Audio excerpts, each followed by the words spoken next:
as JD mentioned, I am an attorney. I've actually been an attorney for 30 years. This October is the 30th anniversary of me being sworn in as a lawyer at the Kentucky Supreme Court. Thank you. So most of my time as an attorney has been spent as in-house counsel for the Transamerica companies. And I was very fortunate in the last 4 years at Transamerica to serve as the president of their largest broker-dealer in the United States. Now, it was an incredible experience, and I have to say, working inside Transamerica, they are some of the smartest, brightest, best people in this industry. I learned so much. I made some great friends and business colleagues that will last my entire career. But I didn't have some of the things that I personally wanted. So I left the corporate side and decided to start my own business. One of the things that I wanted was control over my own time. Because while I loved being part of the corporate environment, I had to do a great deal of travel, and I couldn't be there for some of my son's events. So by starting my own business and taking control of my own schedule, I could take him to school every morning. I could pick him up from school every morning. And those moms and dads in the room, you know, when you pick your kid up from school, that's the magic window. They tell you everything in the car about their day. They're just little chatterboxes. And for some reason, you get home and they just clam up. I don't know what it is, but I look forward to picking him up at school every day. I was there for every basketball game, every band recital, everything that was this part of my son's life. I was so fortunate to be able to be there because I had my own business and I had control over my own schedule.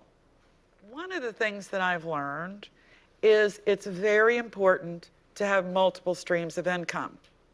When I was a corporate employee, I was compensated very well, but I had only one stream of income coming into my household.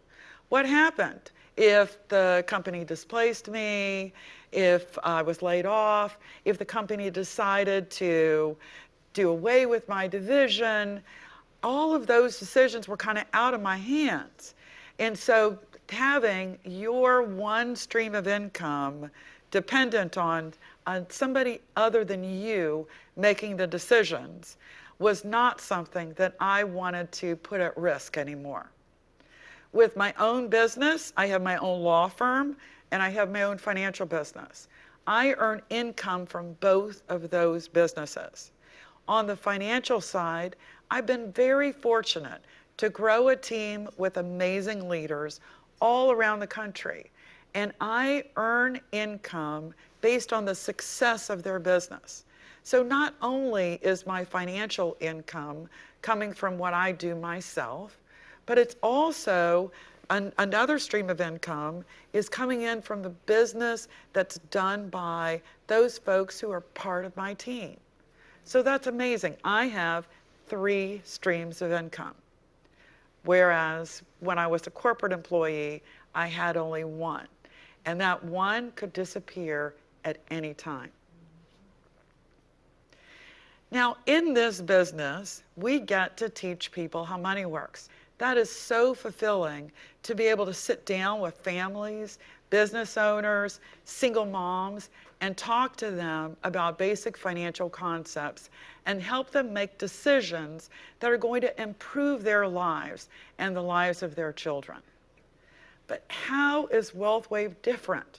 There's so many other amazing firms out there. How is WealthWave different? Number one for me was I could do this business part-time. I'm a lawyer, so I started with my my law firm, what I knew. And I was very successful doing that. I was doing that full-time when I left the corporate world. And I started my financial business part-time. I was just learning it. I was just starting to talk to people about being part of this business with me. I was just getting all of my licenses. And so it was wonderful to be able to do this business part-time while I ran my full-time law practice. After doing that for a few years, the income from my part-time financial business exceeded the income from my full-time law practice.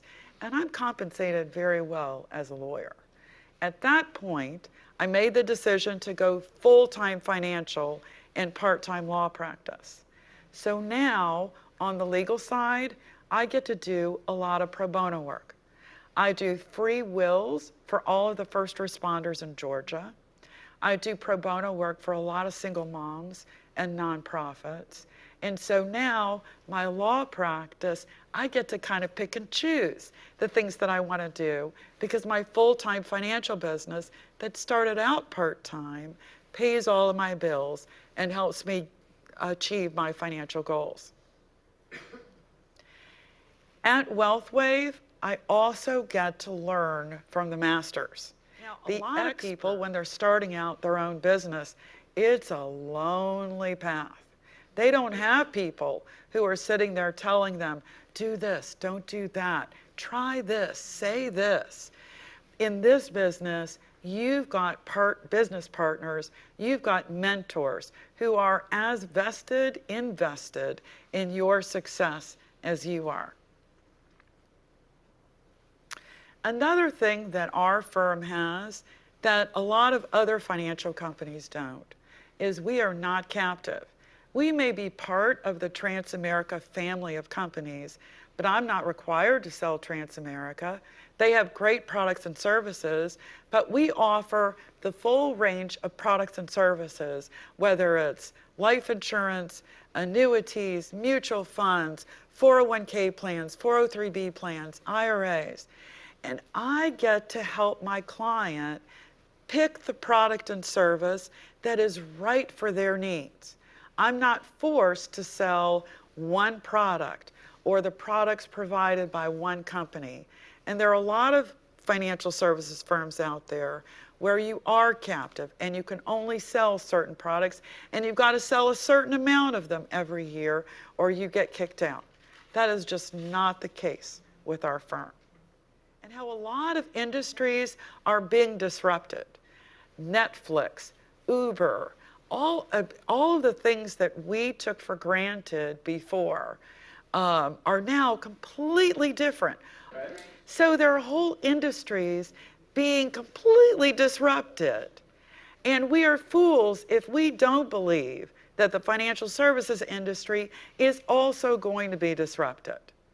And so for us to associate ourselves with a leader who knows that and is looking towards the future and what the financial services industry is going to look like in the future and what our customers and what our teammates are going to need in the future, that is valuable. Now, the last difference I'll speak to is heart. And to kind of explain heart, I want to tell you a story.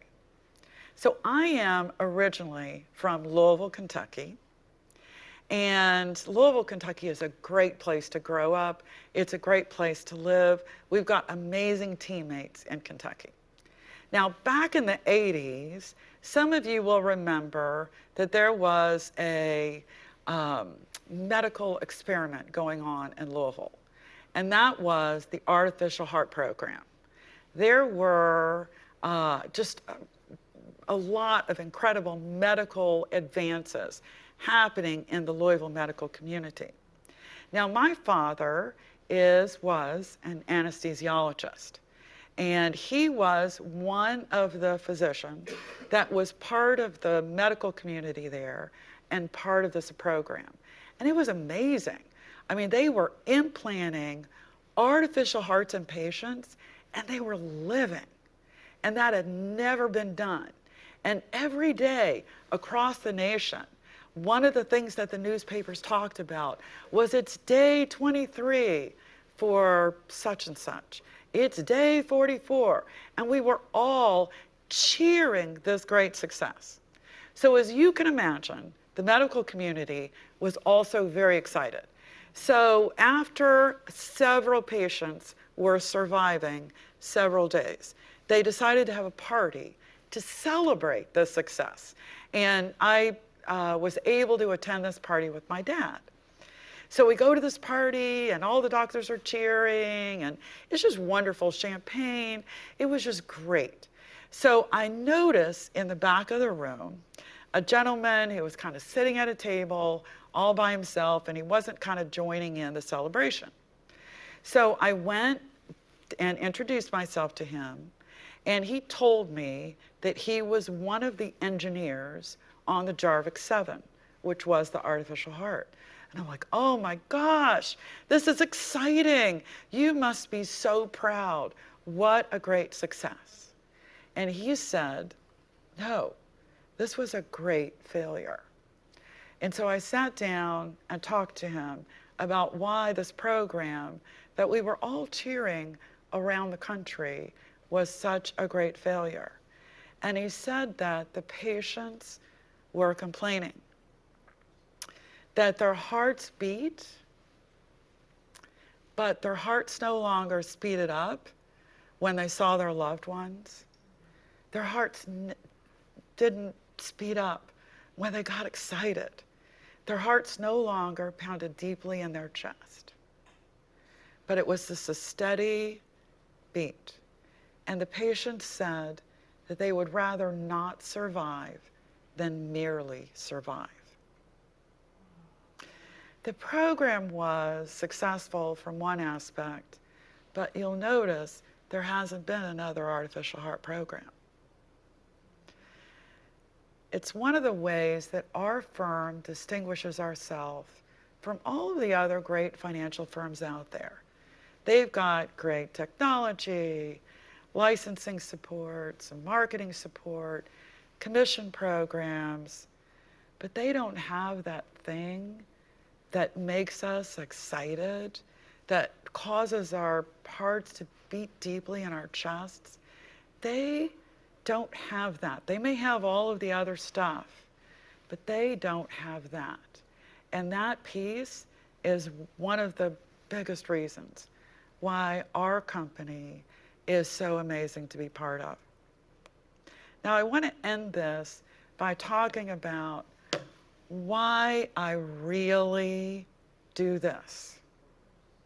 So my dad had his first stroke in 1993. The Saturday before he had a stroke, I had been with him at a dinner where he was honored by the Lieutenant Governor of the state of Kentucky. He had spent his whole career taking care of his family. Me and my 3 younger sisters, he put us all through college. He made sure we had safe cars to drive when we turned 16. He took great care of us and his family, but he never planned for retirement. As successful as he was, he always thought he'd be able to do that in the future. He always thought there'd be time for that. So in addition to not having money for retirement, he also had not set anything aside for long-term care. So when my dad, this very successful physician in Louisville, Kentucky, who was part of the artificial heart program and received awards from the governor and lieutenant governor of Kentucky, had his first stroke in 1993, which was the year that I started working for Transamerica. My mother, in her late 50s, started working part-time at Kroger's in the bakery and at UPS on the line to make ends meet. Me and my sisters helped supplement their income, and my dad lived for many years after that. He had a second stroke in 2010, and that just devastated him. His last 2 years were spent in a Medicaid nursing home. So why I do this is someone who works their whole life to take care of their family and does an amazing job ends up dying at a Medicaid nursing home, there is something wrong with financial services and financial education in this country. And so for me and my youngest sister, Chris, we are part of the Wealth Wave movement to change that. We want to teach people how money works so nobody ends up there after they've done all of the right things in their life. Thank you all.